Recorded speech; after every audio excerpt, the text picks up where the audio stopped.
Assalamualaikum warahmatullahi wabarakatuh. Apa kabar anak-anak sekalian, sahabat klinik IPA yang berbahagia.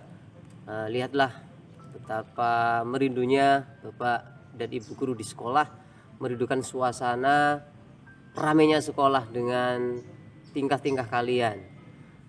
Meskipun kadang kalian tuh bertingkah yang aneh-aneh, tapi dari lubuk hati yang paling dalam kalian itu selalu dirindukan bagaimana sekolah ini bisa ramai kembali. Saya sebagai guru sangat merindukan kalian bisa masuk kembali, melihat suasana sekolah ini menjadi ramai kembali. Kita bisa bercengkrama, berinteraksi, kemudian saling belajar bersama, berdiskusi. Sudah sangat merindukan karena sejak bulan Maret sampai awal Agustus ini sekolah belum diizinkan untuk melaksanakan kegiatan pembelajaran tatap muka. Namun kuncinya adik-adik sekalian, belajar itu apapun caranya, dimanapun tempatnya, yang penting kata kuncinya adalah memiliki rasa ingin tahu, karena sumber belajar itu sangat banyak sekali. Kemarin kita sudah membahas tentang gerak lurus beraturan yang kata kuncinya adalah kecepatannya tetap. Kali ini kita akan lanjutkan materi itu dengan membahas gerak lurus berubah beraturan. Nah, seperti apa gerak lurus berubah beraturan itu? Yuk kita menuju ke kelas. Nah, adik-adik sekalian, gerak lurus berubah beraturan itu dibedakan menjadi dua. Yang pertama adalah gerak lurus berubah beraturan dipercepat, dan yang kedua adalah gerak lurus berubah beraturan diperlambat. Nah, sebetulnya apa sih gerak lurus berubah beraturan itu? Nah, dari judulnya saja sudah kita dapat tebak ya. Gerak lurus berarti lintasannya harus lurus, yang kemudian berubah beraturan. Yang berubah itu apa sih? Yang berubah itu adalah kecepatannya. Jadi kecepatannya berubah secara teratur atau percepatannya tetap. Jadi gerak lurus berubah beraturan adalah gerak lurus yang mengalami penambahan kecepatan secara teratur atau mengalami penurunan kecepatan secara teratur. Kalau dia mengalami penambahan kecepatan, namanya gerak lurus berubah beraturan dipercepat. Tapi kalau dia mengalami penurunan kecepatan secara teratur, dia disebut gerak lurus berubah beraturan diperlambat. Contoh dalam kehidupan sehari-hari adalah benda ketika dijatuhkan. Benda yang jatuh akan mengalami gerak lurus berubah beraturan dipercepat. Dan sebaliknya, kalau benda dilemparkan ke atas, dia akan mengalami gerak lurus berubah beraturan diperlambat sebesar perlambatan gravitasi bumi. Yuk kita tulis. Kita akan membandingkan apa sih sebetulnya yang membedakan antara GLBP dipercepat dan GLBP diperlambat.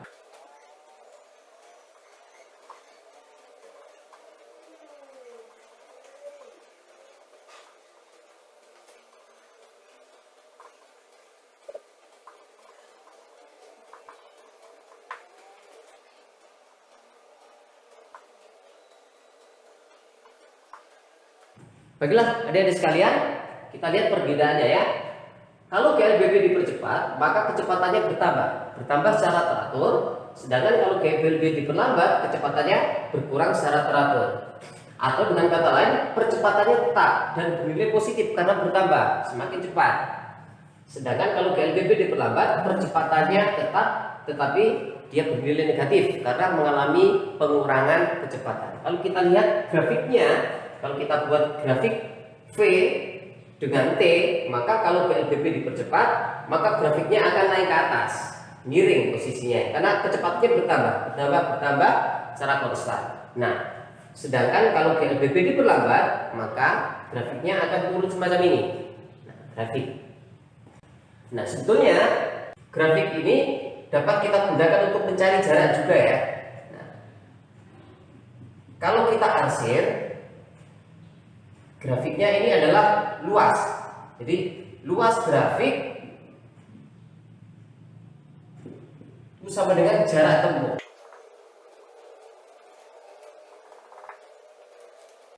Dari grafik V versus T, dari GLBP dipercepat, GLBP diperlambat, atau gerak GLB dapat kita manfaatkan untuk mencari jarak. Bagaimana cara mencari jaraknya? Jarak yang ditempuh oleh benda adalah sama dengan luas daerah di bawah grafik ini, yang seperti yang diarsir seperti ini. Nah, ini luas. Karena ini adalah kebetulan berbentuk segitiga, maka luasnya berarti setengah kali alas kali tinggi, atau panjang kali lebar dibagi 2. Nah, itu ada di sekalian. Nah, sekarang akan kita bahas lebih lanjut. Apa sih sebetulnya GLBB? Pertama, istilah yang paling penting dalam pembahasan GLBB itu adalah istilah percepatan. Kalau GLB itu istilah yang penting yang kemarin sudah kita bahas, itu adalah kecepatan, tetapi pada pembahasan GLBB maka istilah yang penting yang menjadi kunci adalah percepatan. Nah, apa sih sebetulnya percepatan? Percepatan itu adalah penambahan kecepatan setiap waktu atau penambahan kecepatan setiap detik. Yuk kita lihat contoh sebagai berikut. Misalnya ada sebuah benda, dia mula-mula kecepatannya itu adalah 1 meter per detik. Kemudian setelah 10 detik kecepatannya ternyata menjadi 11 meter per detik. Nah, pertanyaan sekarang, berapakah percepatannya? Maka sangat mudah sekali. Karena percepatan adalah penambahan kecepatan. Lihat, ini kecepatannya adalah 1, kemudian menjadi 11. Berarti tambahnya berapa? Berarti tambahnya itu adalah 11 dikurangi 1. Ini tambahnya dibagi waktu, waktunya 10, berarti 10 meter per detik dibagi 10 detik sama dengan 1 meter per detik. Ini artinya, maaf, detik kuadrat ya. Ini artinya dalam 1 detik maka kecepatannya bertambah 1. Yuk kita hitung dalam 1 detik ya, asalnya 1. Yuk kita hitung, ini adalah 10 detik, setiap detiknya tambah 1. Apakah kalau asalnya 1 akan menjadi 11? Kita hitung. Ini 10 detik tangan saya. Berarti kecepatannya mula-mulanya 1. Berarti tambah 1 terus. 2, 3, 4, 5, 6, 7, 8, 9, 10, 11. Berarti dalam 10 detik akan menjadi 11 meter per detik. Itu adalah arti dari percepatan, yaitu penambahan kecepatan dalam setiap waktu. Ini untuk kasus yang positif. Bagaimana kalau mengalami perlambatan? Yuk kita lihat contohnya. Misal, kecepatan mula-mula benda itu adalah 20 meter per detik. Nah, kemudian setelah 5 detik, ternyata kecepatannya menjadi 10 meter per detik. Ini kecepatan akhirnya ya, ini kecepatan awal, ini kecepatan akhir. Maka pertanyaannya, berapa percepatannya? Yuk kita lihat. Percepatan adalah penambahan kecepatan. Tapi kalau kasusnya seperti ini, bukan tambah tapi berkurang, sama saja ini selisihnya. Berarti selisihnya adalah 10 dikurangi 20 dibagi waktunya. Karena di sini mengalami penurunan, berarti angkanya adalah negatif 10 meter per sekon dibagi 5 sekon. Hasilnya adalah min 2 meter per sekon kuadrat. Minus ini menunjukkan mengalami perlambatan. Itu perbedaan antara percepatan positif dan percepatan negatif. Inilah arti dari percepatan. Jadi percepatan itu adalah penambahan kecepatan setiap detik atau pengurangan kecepatan setiap detik. Selanjutnya adalah bagaimana caranya kita menghitung kecepatan akhir dari sebuah benda yang mengalami percepatan. Nah, lihat contoh sebagai berikut.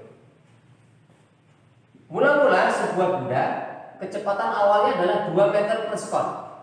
Terus kemudian benda itu mengalami percepatan sebesar 3 meter per sekon kuadrat dalam waktu 6 detik.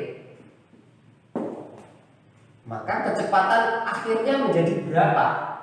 Nah, mudah sekali. Kata kuncinya ada di sini, yaitu arti dari percepatan. Percepatannya 3 meter per detik kuadrat. Artinya dalam 1 detik kecepatannya bertambah 3. Kalau 2 detik berarti bertambah 6. Kalau 3 detik berarti bertambah 9. Kalau 4 detik berarti bertambah 12. Kalau 5 detik berarti bertambah 15.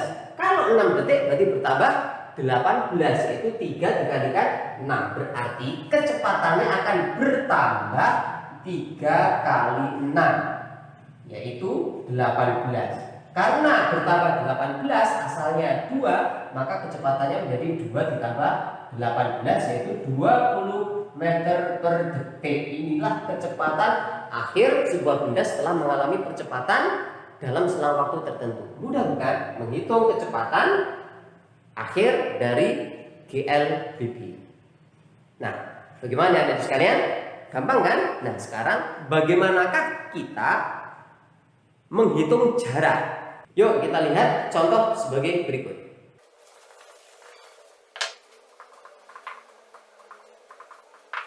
Nah, untuk menghitung jarak tidak susah.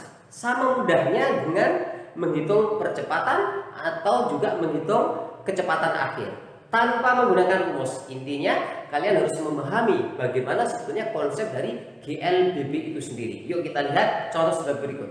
Sebuah benda dia bergerak dengan kecepatan awal 2 meter per detik. Terus kemudian dia mengalami percepatan sebesar 2 meter per detik kuadrat selama 10 detik misalnya. Oke. Nah, pertanyaannya adalah berapakah jarak yang ditempuh selama 10 detik itu? Jaraknya berapa? Baik, adik-adik sekalian, untuk menghitung jarak maka kuncinya adalah mengetahui kecepatan awal dan kecepatan akhir. Ya, tadi kita sudah bisa menghitung berapa kecepatan akhirnya di sini. Nah, sekarang akan kita gunakan itu lagi, kita akan mengulang. Karena kebetulan kecepatan akhirnya tidak ada. Kalau kecepatan akhirnya sudah ada, kita tinggal pakai. Tetapi karena di sini kecepatan akhirnya belum ada, maka harus kita cari terlebih dahulu. Yuk kita lihat. Untuk mencari kecepatan akhir, maka kata kuncinya ada di kata percepatan. Betul. Percepatannya berapa? Percepatannya adalah 2 meter per detik kuadrat. Berarti artinya dalam 1 detik kecepatannya bertambah 2. Kalau dalam 10 detik berarti bertambah 2 kali 10 berarti bertambah 20. Kalau asalnya 2 meter per detik ditambah 20, maka kecepatan akhirnya menjadi 22 meter per sekon. Oke? Nah, baik. Nah, bagaimana cara kita menghitung jarak? Adik-adik sekalian, teman-teman sekalian, harus kita pahami ini adalah gerak lurus berubah beraturan. Artinya gerakannya akan senantiasa berubah tetapi secara teratur. Misalnya ya, seandainya dia itu bergerak dengan kecepatan tetap sebesar 2 meter per sekon, maka jarak yang ditempuh selama 10 detik itu adalah 2 kali 10, yaitu 20 meter. Oke? Nah, seandainya lagi kalau dia bergerak dengan kecepatan yang tetap, yaitu dengan kecepatan 22 meter per detik, maka setelah 10 detik maka jarak yang ditempuh adalah 22 meter per detik dikalikan 10 berarti sama dengan 220 meter. Oke, tetapi jaraknya tidak ini. Jaraknya tidak ini. Kenapa? Karena dia kecepatannya tidak tetap 2 atau tidak juga tetap 22 meter per detik, tetapi berubah dari 2 secara teratur sampai menjadi 22 dalam waktu 10 detik. Maka jarak yang ditempuh adalah rata-rata keduanya. Tapi jaraknya adalah 20 meter ditambah 220 meter kemudian dibagi 2 karena rata-rata. Bagi 2 ini rata-rata ya, karena rata-rata. Bukan dari angka ini, karena rata-rata. Jadi nanti selalu dibagi 2. Nah, kalau kita bagi 2 berarti jarak yang ditempuh adalah 240 dibagi 2 sama dengan 120 meter. Nah, begitu adik-adik sekalian, sangat mudah. Kita tidak perlu rumus ya. Nah, meskipun rumus itu juga penting kalau kalian hafal. Oke ya. Nah, coba soal ini akan kita selesaikan dengan rumus ya, untuk membuktikan apa hasilnya sama ataukah beda. Untuk menghitung jarak dengan menggunakan rumus GLBB, maka rumusnya adalah S sama dengan V0 kalikan T plus setengah AT kuadrat. V0 nya adalah 2, kalikan waktunya adalah 10, ditambah setengah kalikan percepatannya adalah 2, kalikan 10 kuadrat waktunya. Maka akan menjadi 20 ditambah ini adalah 1, 10 kuadrat adalah 100, 100 tambah 20 adalah 120 meter. Ya, berarti kan hasilnya adalah sama. Nah, tetapi tidak akan terbebani dengan menggunakan rumus kalau kita paham konsep dasar dari GLBB dipercepat maupun GLBB diperlambat. Bagaimana anak-anak sekalian, adik-adik sekalian, sahabat klinik IPA sudah bisa memahami GLBB dipercepat maupun GLBB diperlambat? Semoga video tadi dapat membantu kalian dalam memahami materi sekolah. Terima kasih, kita ketemu di video berikutnya. Assalamualaikum warahmatullahi wabarakatuh.